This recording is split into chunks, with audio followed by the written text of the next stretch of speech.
Before we get to Craigslist ad or casting notice, there was a woman, so some of you know this podcast is bi-weekly, and normally it's done like in my apartment, in my home studio.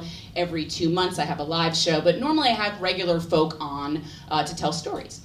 And recently I had a woman on named Sally Tamarkin, and she's a wonderful person, and she told a story about you. And I'm going to briefly, and don't worry, I alarming. I don't know whether it's going to be good or bad. You're the hero. She's the bad person. And I want you to listen. I cut this down. I have to do it through here because I had a problem with the audio earlier.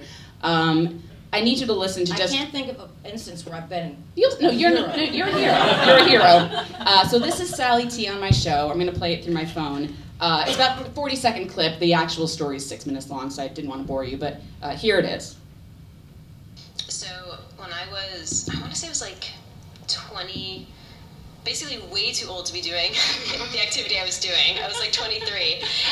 I was writing in wet cement on University Place. So I'm sitting there on my knees writing in the cement, and I hear, "Don't do that." And I was like, that is such a familiar voice. Like, what? And so I crane, like I look over and I look up and I see this like little petite woman with these like 2 super big dogs, and I realize I'm staring into the face of my actual idol, Janeane Garofalo. I was feeling like there was like a typhoon of shame because I was already doing something completely ridiculous. Anyway. So basically... I do remember this.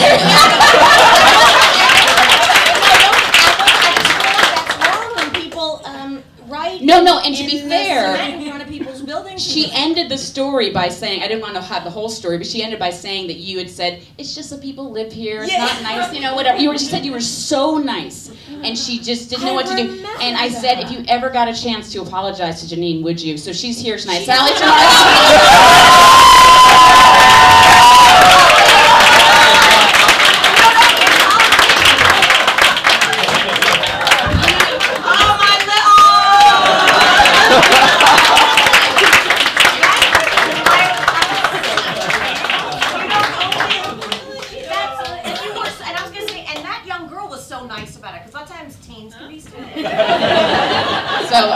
So I'm sorry to do this to you, but I figured why not?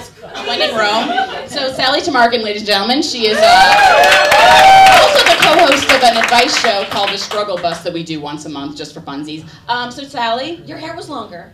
My hair was longer. Oh my God, you remember? I remember how she looked at me because I really felt badly about saying, "Don't do that." The horror. Writing in the cement, and I don't know who lived there. No, I don't know if I'm more horrified that you remember. I was sort of hoping you wouldn't remember, but it's amazing. I want you to know, I am not a wet cement writer. That is by your reaction that I had picked the one person who would never do that. I'm so glad that read. I think I was trying to be rebellious by writing in wet cement. I think I was trying to impress the friend I was with. Yeah, there was 2 of you. Thank you. Oh my, this is such 15 years ago, by the way. And this isn't like a huge deal. It's only something I'm thinking about for 11 or 12 years. By the way, also, I was actually 25. I wasn't even you looked like young. I know. Like a little kid. Yeah, I was behaving like a little kid. But I had like made like one tiny mark, and like, or maybe I hadn't even like gotten to the cement yet. But you pointed out that it was like, well, it's not cool. It was, you were very nice about it. Yeah. And so it was like maybe but it was just like, so I've gone back and tried to see if I like where it was.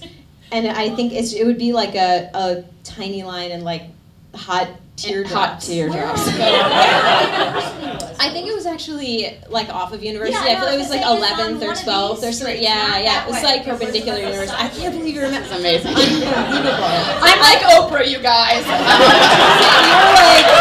You're healing hearts. Sally, anything else you want to say to Janeane Garofalo? No, I'm not a wet cement writer. I have nothing to talk about in therapy for like the next like 2.5 years. So I'm like, this is like a clean slate. Sally, thank you so much. Thank you so much. Sally just coming up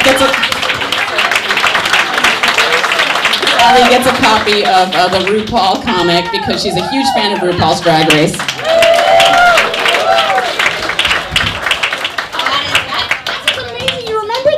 I do, because I remember feeling like an ogre. I thought she was a little I mean, obviously, she clearly looks like a little girl now. Still, that's not. I mean, that's a value neutral statement. That's not. But no. I thought she was very nice, and she was with her friend, and they both seemed like they would never do what they were doing, and I hope I didn't come off as harsh. No, and if it makes you feel any better or not, but 3 days ago, I was walking down the street getting catcalled, as you do in New York City when you're a woman, and that doesn't happen to me anymore now that I'm in AAR.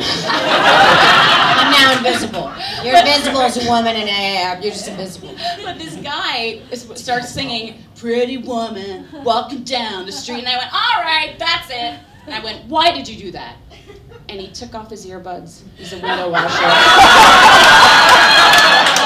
And he shows me on his iPhone. He's like, "I was just assistant." He goes, "I would never." He goes, "Not that you're not pretty, but I would never do that to a woman. That's so rude. I chose the one guy." The one guy. Anyway, we hugged.